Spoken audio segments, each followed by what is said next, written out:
Hello, I'm speaking to you today from a remote location. I am sorry I'm not able to be amongst you physically, but I'm with you virtually. Before I start, let me observe the basic protocols by acknowledging the ambassadors for self-determination, the coalition of Biafran sons and daughters, the Friends of Biafra, gathered here today at the Washington Press Club, Washington, D.C., United States.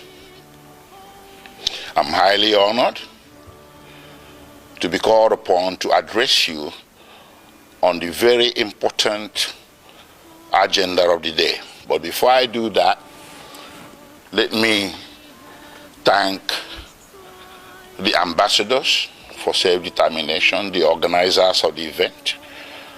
My profound thanks to the two men behind this powerful organization, the two brothers.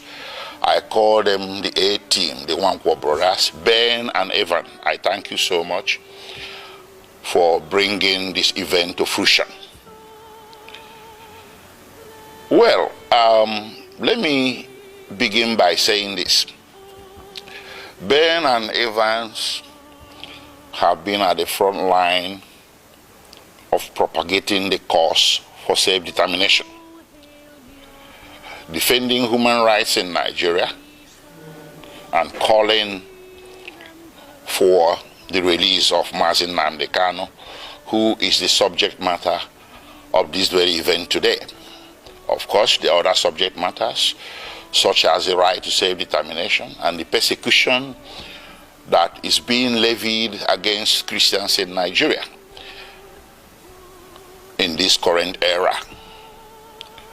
Ben and Evans, I thank you, and I thank all those who are behind you, seen and unseen, and your professional crew and all that, and so many other people that I really do not want to mention here.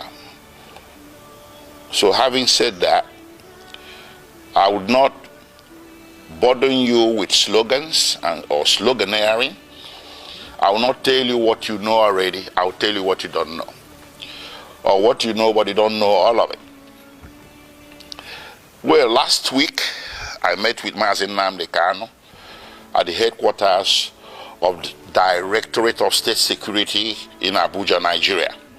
And I did inform him of this event coming up. And he was very happy. And he asked me to ensure that I speak and do a video to be played to the participants in this event. So today I'm wearing two hats. I'm speaking on behalf of Nnamdi Kanu. I'm also speaking on my own behalf. My name is Aloy Ejimako. I'm the special counsel to Mazi Nnamdi Kanu and the indigenous people of Biafra. And I'm speaking to you from a location in Nigeria. The man, Mazi Nnamdi Kanu, is well known. He's everywhere. He's on Wikipedia. He's an internationally acclaimed freedom fighter. But there's just a few things I need to tell you about him. What brought him to limelight was the formation of the indigenous people of Biafra in the United Kingdom in 2012. Simultaneously, he also founded Radio Biafra. And these two organizations were aimed at one thing: liberation for the people of Biafra, or restoration of the former Republic of Biafra that went defunct in 1970. The right to self-determination is a right that is guaranteed internationally, domestically, and continentally. It's within the black letters of Nigerian law at Article 20 of the African Charter on Human and People's Rights. The right to self-determination is guaranteed. So the formation of IPOB did not break any law. Not laws of United Kingdom, not international law, not Nigerian law.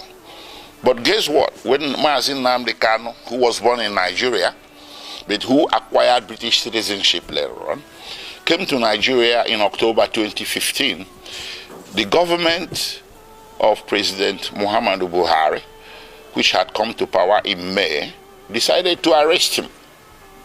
He was not arrested between 2012 and 2015 because the government of the day at that time understood that self-determination is not a crime. But the government that came into power in 2015 in May decided that self-determination is going to be treated as a criminal activity. So he was arrested in Lagos. He was charged for treason, also for insulting the president and illegal importation of radio equipment. 3 charges. The treason one, they split it into 2, treason by himself and treason by conspiracy. This thing went on from 2015 until April 2017, when he was eventually granted bail. So he was detained for nearly 18 months. After granting him bail, he returned to his ancestral home in the southeastern part of Nigeria, and he was enjoying his bail when suddenly, between 10 September and 14 September 2017, the Nigerian army, without any justification whatsoever, levied lethal, massive military operations against Mazi Nnamdi Kanu's ancestral home. That day, he was sitting at home with so many people, his family members, including his 2 elderly parents. The attack was lightning, it was a bleakage, it was massive, and it was not the type of an attack you will expect a national military force to levy on a civilian location. But they did. At the end of the day, 28 people lost their lives. Mazi Nnamdi Kanu sustained injuries. His parents sustained injuries as well, but somehow, by the grace of God, they all managed to escape. From there, the rest is history. And because there was a national and international manhunt for him by the security forces, which rules of engagement was to shoot, not to maim. If you see Nnamdi Kanu, if you encounter him anywhere, shoot not to maim. Not to maim, but shoot to kill. That's what they went there to do on 10 September, but they didn't succeed. But it went on. They went on in a manhunt. So Nnamdi Kanu was forced to flee the municipal boundaries of Nigeria in search of safe haven overseas. Eventually, in May 2021, he settled in Kenya. He entered Nairobi and settled in Kenya somewhere. He never knew that Nigerian security forces, the international branch of it, were laying in wait for him. They led an ambush for him. So on 19th June 2021, he drove himself to Jomo Kenyatta International Airport on a personal errand. As soon as he drove into the parking lot and alighted from his vehicle, several well-armed security men suspected to be of a mixture of Nigerian and Kenyan security forces swooped on him, grabbed him, abducted him, and put him forcibly in a vehicle and drove away. Well, they didn't take him to the police station.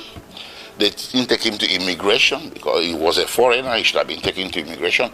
They didn't take him to any official law enforcement facility.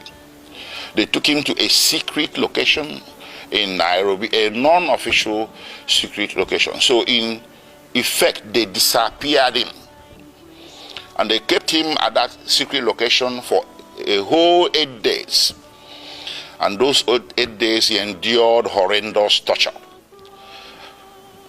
All these are matters of record between the various tribunals and courts before whom this matter has been brought. I cannot begin to give you all the details.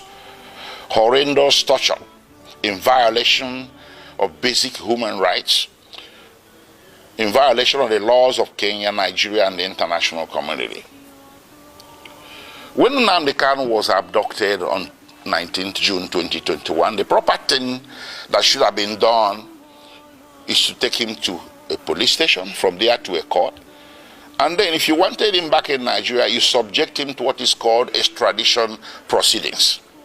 This is a basic tenet of the law that you see in the laws of any nation.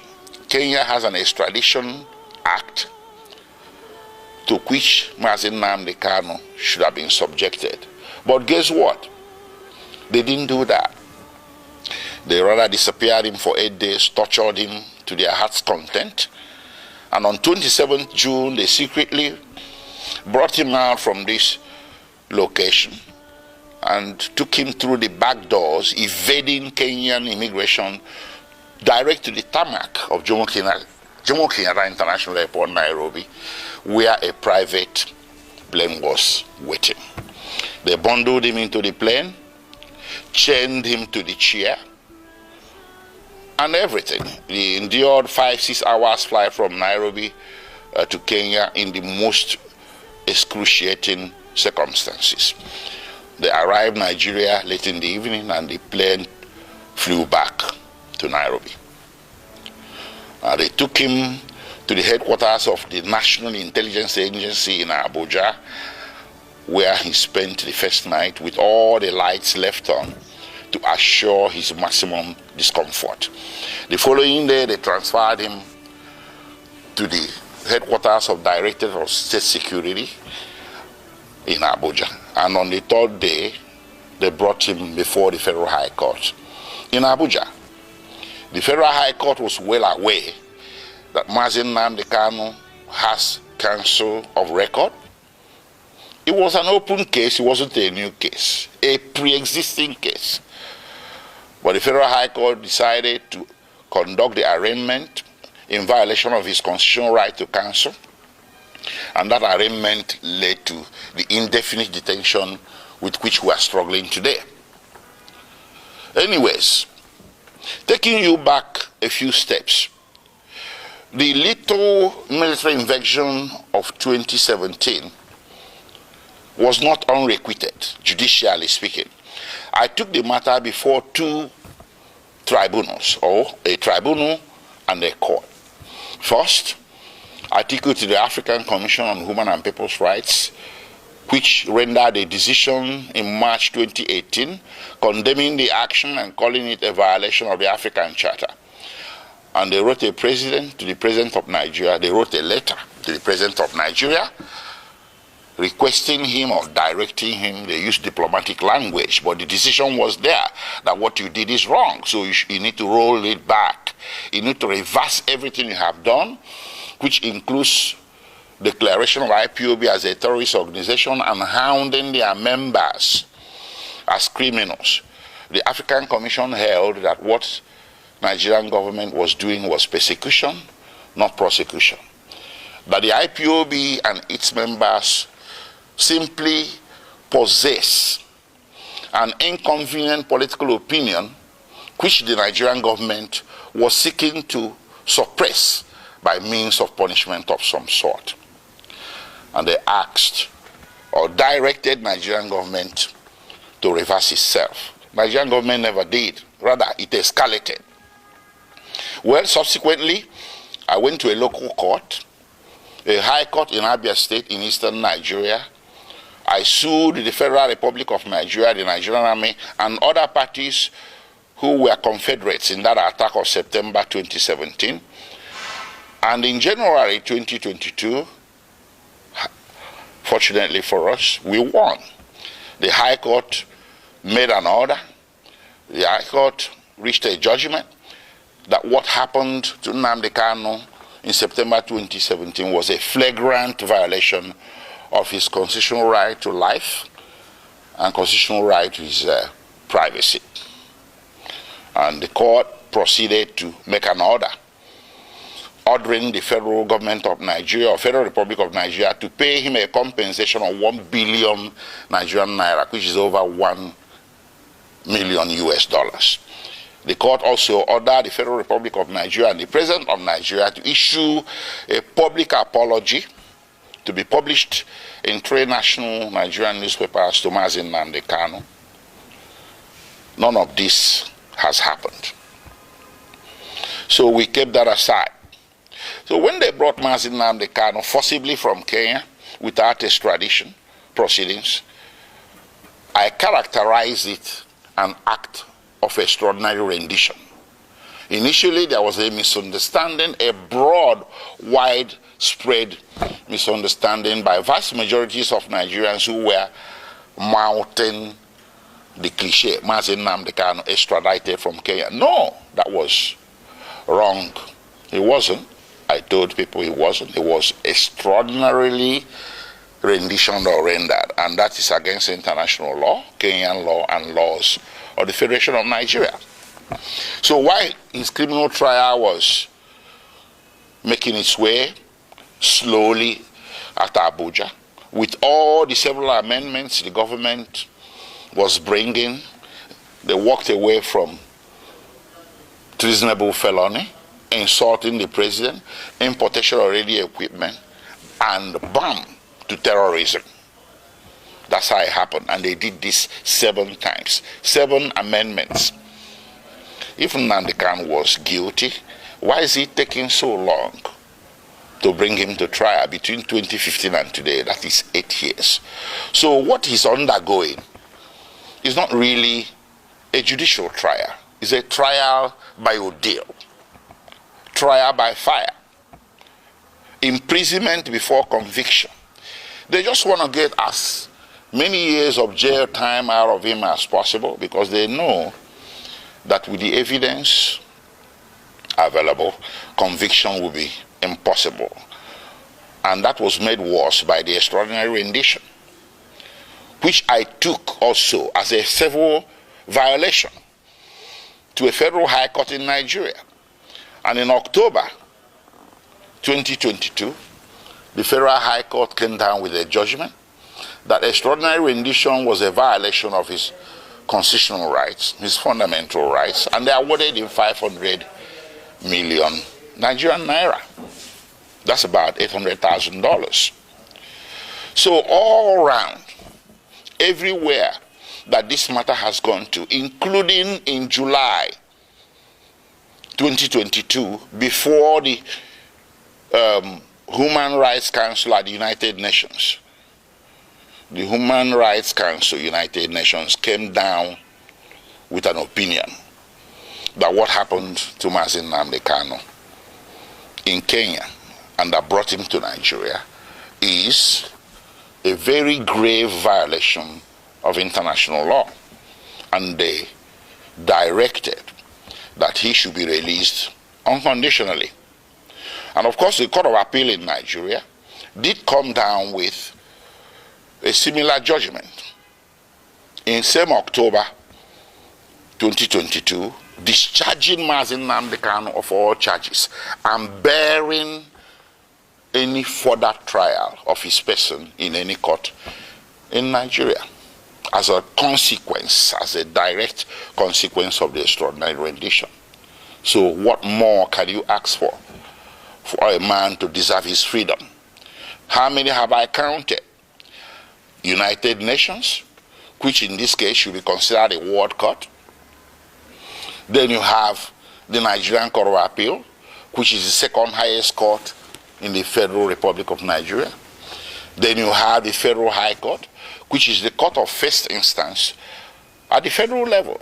And of course, you have the State High Court that awarded him 1 billion Nigerian naira. So between 2015 and today, 8 years and running, Mazi Nnamdi Kanu has snagged 4 major victories against the Federal Republic of Nigeria, with Federal Republic of Nigeria winning nothing. What more do you need as stark evidence, affirmative evidence that what is happening here, ladies and gentlemen, is an act of persecution, not prosecution? It's time to end it. On his behalf, I will ask all men and women of goodwill everywhere in the world to speak up. There was this saying about Jews. When they came for the Jew, you said nothing. When they came for the Jew, you said nothing because you're a trade unionist. Then when they came for the trade unionists, you say, well, I'm a scientist. You said nothing. They took the Jew, they took the trade unionist, and then when they came for the scientists, nobody spoke for you. Mazi Nnamdi Kanu is a poster boy for all the injustices that a great race, the Igbo people, and their cousins in the former eastern Nigeria have been subjected to since the founding of Nigeria. These injustices became more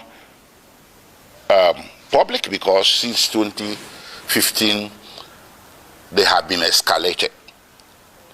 So how do you fight back? You fight back by telling the system, I want out. I want my own country is not a crime. It does not require a bullet. It doesn't require muscular military law enforcement. What it requires is sitting across the table and talking about it. A lot of nations have been founded on referendum. That's what Mazi Nnamdi Kanu and the indigenous people of Biafra were asking for. That led to all this conundrum, to all this saga. So, ladies and gentlemen, I salute you. I'm grateful that you gathered here today. You responded to the clarion call by the Nwankwo, Ben, and Evan, the ambassadors for self-determination, the sons and daughters of Biafra, and the friends of Biafra. For those of you amongst us who are not Biafrans, I thank you profusely, and I ask you to, when you leave Washington Press Club today, I want you to speak up for Biafrans, speak against their persecution, speak up for the unconditional release of Mazi Nnamdi Kanu, and may God bless you for that. Again, my name is Aloy Ejimako, Special Counsel to Mazi Nnamdi Kanu, speaking to you today, May 25th, 2023. Thank you very much.